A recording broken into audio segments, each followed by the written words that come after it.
Hello दोस्तों, मैं विजेश कुमार आपका अपने channel NCERT for government exam में स्वागत करता हूं। दोस्तों देखिए दोस्तों, इस वीडियो में हम लोग हिंदी का प्रैक्टिस सेट देखेंगे, ठीक ना। जानते हैं कि हिंदी आपके लिए महत्वपूर्ण है दोस्तों, एकदम हिंदी महत्वपूर्ण है। तो देखिए दोस्तों, हम लोगों ने इसमें 30 क्वेश्चन लिया है। 30 क्वेश्चन में अगर आप 25 से 28 क्वेश्चन का जवाब अच्छी तरह देते हैं तो एकदम आपकी तैयारी अच्छी मानी जाएगी, ठीक ना। क्योंकि आपके लिए हिंदी महत्वपूर्ण है दोस्तों। तो चलिए स्टार्ट करते हैं। इसमें दोस्तों हम लोग इसमें उपसर्ग, प्रत्यय और समास का प्रैक्टिस सेट लेंगे।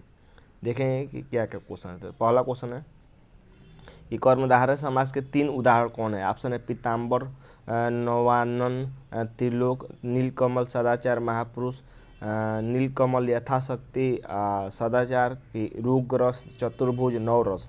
क्या आंसर हो जाएगा दोस्तों। कह रहा है कि कर्मधारय का कौन सा इसमें उदाहरण है, ठीक ना। तो ऑप्शन हो जाएगा दोस्तों, ऑप्शन नंबर बी हो जाएगा। बी ऑप्शन नंबर सही हो जाएगा, ठीक ना। बी ऑप्शन में तीनों कर्मधारय समास का उदाहरण है, ठीक ना। लेकिन आप यहाँ पर देख रहे हैं दोस्तों, नवरस तो ये द्विगु हो जाएगा। चतुर्भुज भी क्या हो जाएगा, द्विगु हो जाएगा, ठीक ना। त्रिलोक आपका बहुब्रीहि समास हो सकता है, ठीक ना। तो यहाँ पर ऑप्शन नंबर बी सही हो जाएगा। आगे देखते हैं, यथाशक्ति आप देख रहे हैं यहाँ पर। तो यथाशक्ति कौन सा हो जाएगा, ये अवयवी भाव हो जाएगा, इसीलिए ये गलती हो गया, ठीक ना। तो ऑप्शन नंबर बी सही है, बी। दूसरा क्वेश्चन है कि समास के 6 भेद कौन है। समास के 6 भेद यानी समास कितने होते हैं, 6 होते हैं। तो 6 कौन कौन हैं दोस्तों, 6 भेद पूछ रहा है, ठीक ना। ऑप्शन है बहुब्रीहि, कर्मधारय, का पुरुष, द्वंद्व, द्विगु, अवयवी भाव। ऑप्शन नंबर बी है अव्यय, द्विगु, कर्मधारय, तत्पुरुष, अवयवी भाव, बहुब्रीहि।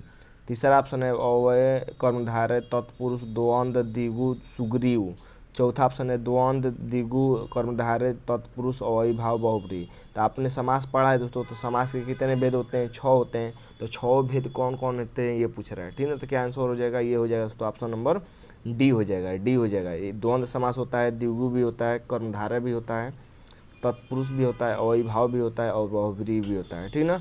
आपने देखा होगा, देखिए यहाँ पर दिया है सुग्रीव। तो सुग्रीव तो कुछ होता नहीं है, ठीक ना। सुग्रीव समास होता नहीं है, ठीक ना। ये क्यों गलत हो गया, क्योंकि यहाँ पर देखिए दोस्तों, यहाँ पर दिया है अवयव कोई तत्व कोई समास होता नहीं है, ठीक ना। तो यहाँ पर का पुरुष दिया है, तो का पुरुष कोई समास होता नहीं है, इसलिए गलत हो गया। तो ऑप्शन नंबर कौन सही है, डी सही है। देखते हैं जल्दी जल्दी। अगला तीसरा क्वेश्चन है कि सुंदरता या मधुरता चतुरता में प्रयुक्त होता है। क्या होता है, ऑप्शन कौन सा प्रत्यय प्रयोग होगा। ता प्रत्यय, उड़ता प्रत्यय की अता प्रत्यय की रता प्रत्यय। क्या हो जाएगा तीसरे का आंसर हो जाएगा दोस्तों ऑप्शन नंबर ए सही हो जाएगा, ठीक ना। ता प्रत्यय हो जाएगा, ता तीसरा का ए हो जाएगा। देखिए दोस्तों, जिसमें भी ता लगा रहता है वो कौन सा पूछेगी, कौन सी संज्ञाएं होती है, तो भाववाचक संज्ञा होती है, ठीक ना। भाववाचक संज्ञाएं होती है। चौथा क्वेश्चन देखते हैं, स्वजनता शब्द का निर्माण होता है। स्वजनता का शब्द का निर्माण किससे होता है। ऑप्शन है स्वजन में ता प्रत्यय लगाकर हुआ है, कि जन में सत प्रत्यय या ता प्रत्यय लगाकर हुआ है, सज में नता प्रत्यय लगाकर हुआ है, कि जनता में सत उपस्वर्ग लगाकर हुआ है। क्या होगा चौथा का आंसर।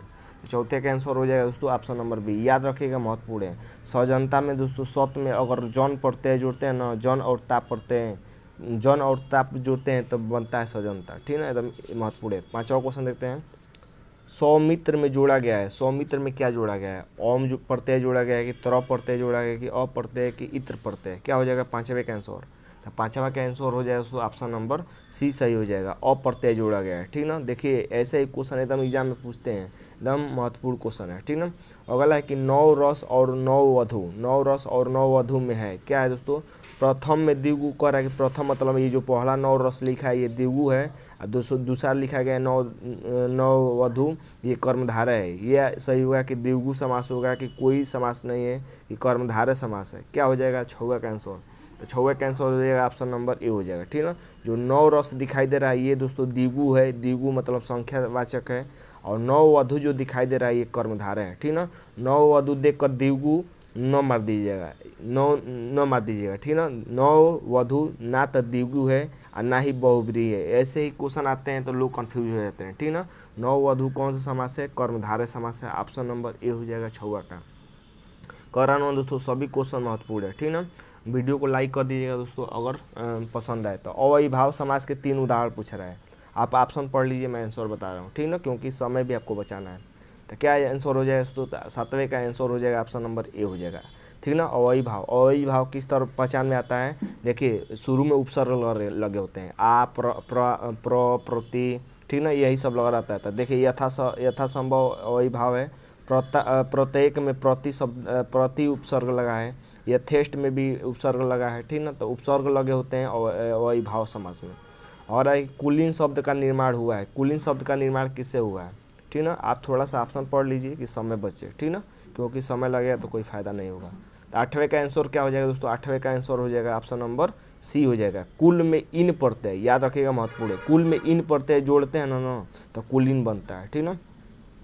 तो 8वें का क्या हो जाएगा? 8वें का सी हो जाएगा। अगला देते हैं 9वां नंबर कि अत्याचार में प्रयुक्त उपसर्ग है। देखिए दोस्तों, उपसर्ग को भी शुरू में लगते हैं, अब प्रत्यय प से प्रत्यय, प से पीछे, पीछे क्या लगते हैं? पीछे लगते हैं प्रत्यय, और शुरू में क्या लगते हैं? उपसर्ग लगते हैं, याद रखिएगा। तो कह रहा है कि उपसर्ग क्या है अत्याचार में, तो अत्याचार में शुरू में क्या लगा ये पूछ रहा है, ठीक ना। अत्या कोई नहीं कि अति, तो क्या हो जाएगा? तो ये हो जाएगा अति, ठीक ना। अत्याचार में कौन सा उपसर्ग है? अति उपसर्ग है। अगला देते हैं 10 नंबर कि बद उपसर्ग है। बद उपसर्ग किससे लिया गया? अंग्रेजी शब्दों के पूर्व प्रयुक्त होता है कि उर्दू शब्दों के पूर्व प्रयुक्त होता है कि संस्कृत शब्दों के पूर्व प्रयुक्त होता है कि हिंदी शब्दों के पूर्व प्रयुक्त होता है? क्या होता है? हो जाएगा 10वें का। 10वें का ऑप्शन नंबर बी हो जाएगा, ऑप्शन नंबर बी हो जाएगा, उर्दू शब्दों के पूर्व प्रयुक्त होता है। अगला देते हैं 11, रात दिन और आदान प्रदान में है, क्या है? दोनों में द्विगु समास है कि क्रमशः द्वंद्व है। पहले में कह रहा है कि द्वंद्व है, दूसरे में कह रहा है कि बहुब्रीहि है। तीसरा ऑप्शन है कि दोनों द्वंद्व है कि क्रमशः द्वंद्व और द्विगु है। क्या हो जाएगा 11 का आंसर? तो 11 का आंसर हो जाएगा दोस्तों ऑप्शन नंबर सी हो जाएगा, दोनों में द्वंद्व समास है, द्वंद्व समास, ठीक ना। द्वंद्व समास किस तरह पहचाना जाता है? उसमें और लगाया जाता है या लगाया जाता है, ठीक ना। यही जैसे दिन और रात, दिन रात है तो दिन और रात, आदान प्रदान तो आदान और प्रदान, इसमें विलोम शब्द भी रहते हैं और पर्यायवाची शब्द भी रहते हैं, ठीक ना। विलोम शब्द ज़्यादा रहते हैं, जैसे रात दिन है। ऑप्शन है, अगला क्वेश्चन है कि पराधीन में प्रयुक्त उपसर्ग और मूल शब्द है। कह रहा है कि कौन सा पराधीन में कौन सा मूल उपसर्ग प्रयोग हुआ है और मूल शब्द प्रयोग हुआ है, ठीक ना। ऑप्शन क्या है? पर प्लस अधीन, पर प्लस अधीन, प प्लस राधीन की परा प्लस अधीन। क्या हो जाएगा 12 का आंसर दोस्तों?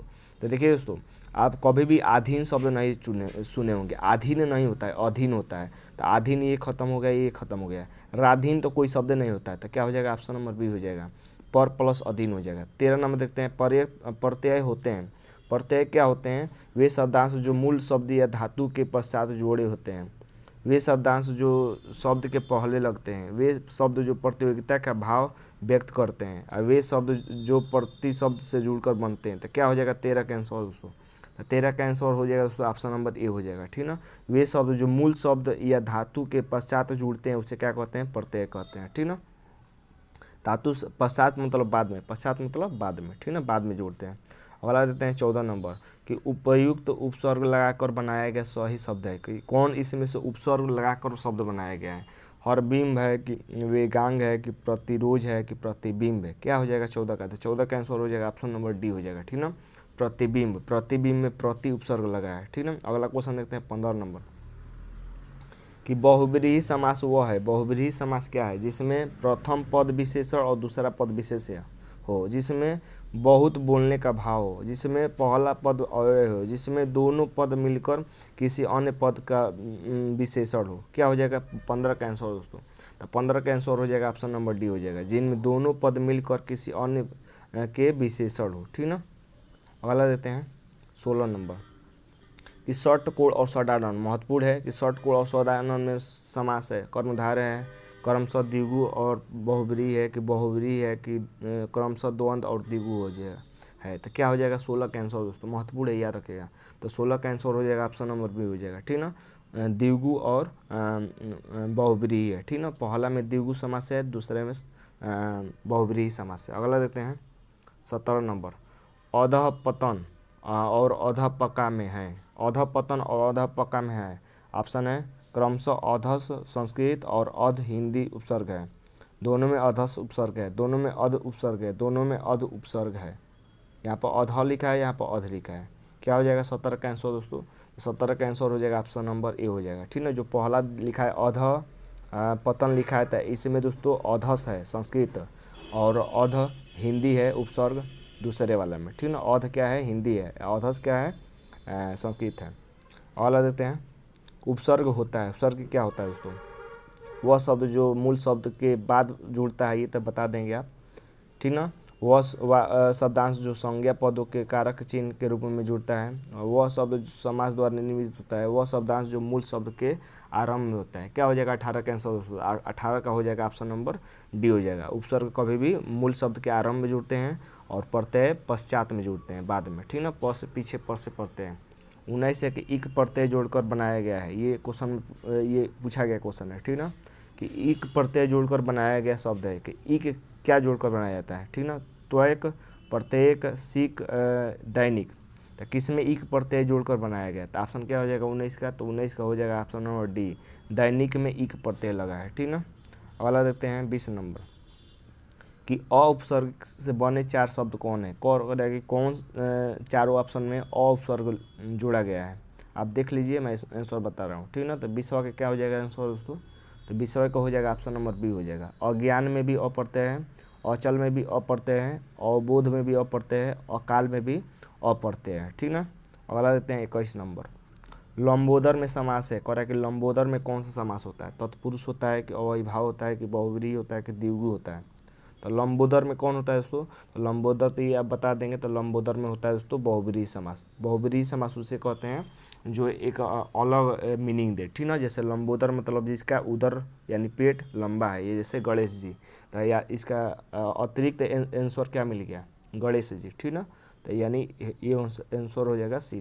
22 देखते हैं, राधा में ए प्रत्यय जोड़ने से बनने वाला शब्द है, ए प्रत्यय, राधा में अगर ए प्रत्यय जोड़ेंगे तो क्या बनेगा, राधे बनेगा, राधेया बनेगा कि राधाए बनेगा कि राधाए ए बनेगा, क्या हो जाएगा 22 का आंसर दोस्तों, 22 का आंसर हो जाएगा ऑप्शन नंबर ए हो जाएगा, राधाए।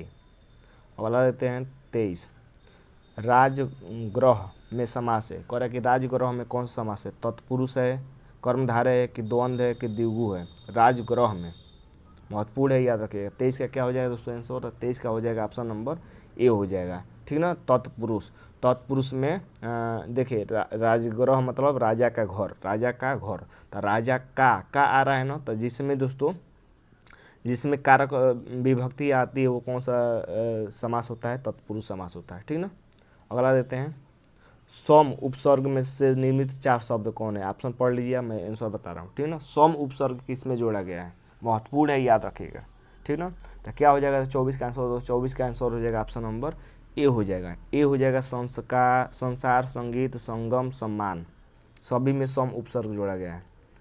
माधुरी, माधुरी चातुरी में आया हुआ प्रत्यय कौन है, यानी माधुरी और चातुरी में कौन सा प्रत्यय, प्रत्यय मतलब पीछे, पीछे क्या जोड़ा गया है, उरी जोड़ा गया, अरी जोड़ा गया, ई जोड़ा गया कि री जोड़ा गया, क्या हो जाएगा 25 का आंसर दोस्तों, तो 25 का आंसर हो जाएगा ऑप्शन नंबर सी हो जाएगा, ई प्रत्यय जोड़ा है, और ई कोई प्रत्यय नहीं होता है, री नहीं होता है, और उरू, तो ई हो जाएगा, क्या हो जाएगा ई हो जाएगा, ठीक ना। अगला देते हैं 26 नंबर है कि तत्पुरुष समास के 3 उदाहरण पढ़ लीजिए आप दोस्तों, थोड़ा सा ऑप्शन पढ़ लीजिए कि समय कम लगे, ठीक ना। तो क्या हो जाएगा तत्पुरुष समास का 3 उदाहरण कौन हो जाएगा, तो ऑप्शन नंबर 26 का, 26 क्वेश्चन है ना, 26 का आंसर हो जाएगा ऑप्शन नंबर बी हो जाएगा, ठीक ना। बी हो जाएगा। वनवास में भी तत्पुरुष समास है, यानी वन में वास करने वाला था, में आ रहा है ना, तो इसमें सभी विभक्ति आती हैं। राजपुरुष यानी राजा पुरुष, देव मंदिर यानी देवताओं का मंदिर, ठीक ना।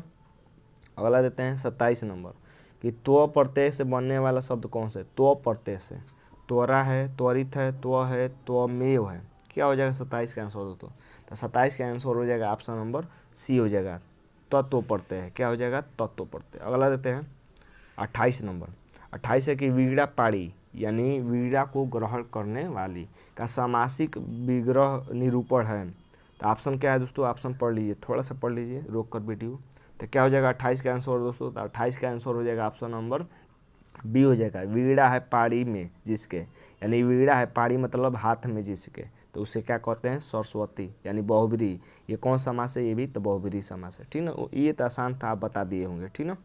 अगला देते हैं 29 नंबर, देखिए बड़ा बड़ा क्वेश्चन से मतलब नहीं है, ठीक है, बड़े क्वेश्चन से मतलब नहीं है, उसको पढ़िए आराम से देख लीजिए। 29 नंबर दोस्तों, चढ़ावा शब्द जिस प्रत्यय के जुड़ने से बनता है वो है, यानी चढ़ावा शब्द किसके प्रत्यय से जुड़ने से बनता है। ऑप्शन है आव, वा, ढावा, आवा।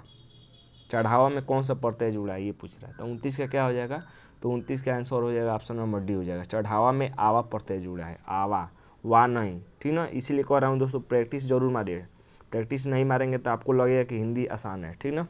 अगला देखते हैं दोस्तों। वीडियो अच्छा लगे दोस्तों तो सब्सक्राइब कर लीजिएगा चैनल को और शेयर भी जरूर करिएगा, ठीक ना, आपका अपना परिवार है। तीसरा नंबर देखते हैं कि आजीवन शब्द में है, आजीवन शब्द में क्या है, अविभाव समास है, तत्पुरुष समास है, द्विगु समास है, कर्मधारय समास है, क्या हो जाएगा। तो देखिए दोस्तों कभी भी अब कोई भी समास आए तो उसका पढ़ लीजिए कि उसका मतलब किस तरह निकलेगा। और वही आजीवन में क्या हो जाएगा, तीसरे का आंसर होता है, तीसरे का हो जाएगा ऑप्शन नंबर ए, एकदम आसान है। और अविभाव किस तरह पहचाना जाता है, शुरू में उपसर्ग लगे रहते हैं, ठीक ना। तत्पुरुष समास किस तरह पहचाना जाता है, उसमें विभक्तियाँ लगी रहती हैं का, में, ठीक ना। पर द्विगु समास ये तो द्विगु ये संख्यावाचक होता है, कर्मधारय विशेषता धारण करता है, सभी एकदम आसान हो जाएगा। तीसरे का क्या हो जाएगा, ऑप्शन नंबर ए हो जाएगा। उम्मीद करते हैं दोस्तों कि वीडियो अच्छा लगा होगा तो चैनल को सब्सक्राइब कर लीजिएगा और अपने दोस्तों तक शेयर भी जरूर कर लीजिएगा। तो आज के लिए बस इतना है दोस्तों, धन्यवाद दोस्तों।